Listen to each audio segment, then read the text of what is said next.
तर स्नान दिल्यानंतर, दान केल्यानंतर, जपजाप्य केल्यानंतर तीर्थयात्रा कराव्यात. कशा करता? कशा करता?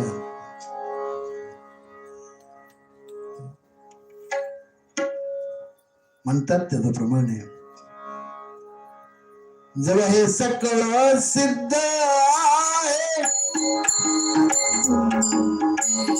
हात चालावया पाय, तव आपले सहित पाय, तीर्थयात्रा जाय चुकून ते, जर हे सकळ सिद्ध आहे, हात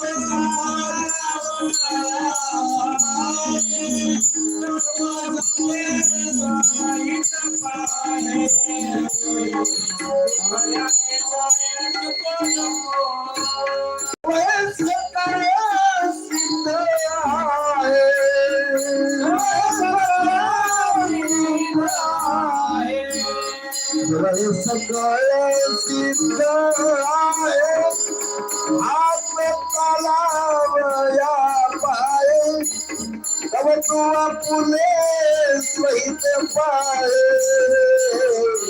तीर्थयात्रा काय चुकून ते,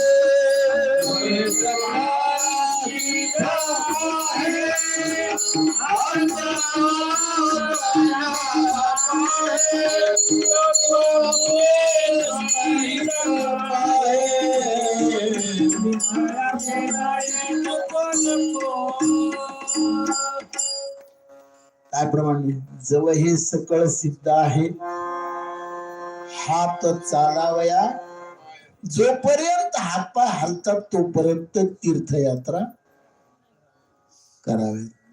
एकदा थकल्यानंतर नाही जमत. बद्रीनाथ केदारनाथ कधी करावं? 80 वर्षाला.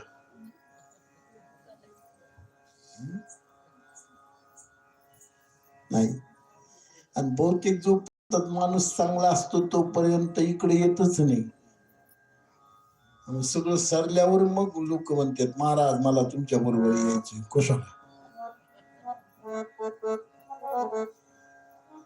जेव्हा हे सकळ सिद्ध आहे, पुण्य संचय करण्याकरता पुण्यक्षेत्राच्या ठिकाणी मानवाने तीर्थ स्नान दान पुण्य करावं. गयेमध्ये जावं, गयेमध्ये पिंडदान करावं, काशी क्षेत्रामध्ये जावं, पुण्यक्षेत्रामध्ये पुण्यदान त्या ठिकाणी जिथे करावं, पुण्य संचय बनतो.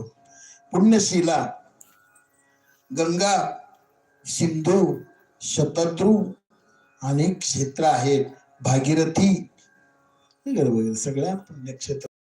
गंगेच्या काठावर काशी आहे, प्रयागराज आहे, महापुण्य क्षेत्र आहे. आणि त्या पुण्यक्षेत्रावर तर शिवपुराण चालू आहे.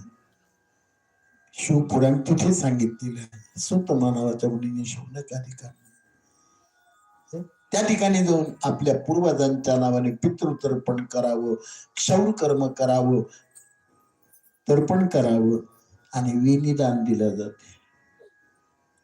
विनिदान सगळं सांगत बसत नाही, पण आपल्या पत्नीची जी वेणी आहे ती वेणी थोडी कट करायची आणि ती गंगेमध्ये तर्पण करत असताना अर्पण करावं लागते. मग अर्पण केल्यानंतर दोघा नवरा बायकोचं लग्न त्या प्रयाग क्षेत्रामध्ये तो ब्राह्मण लावतो.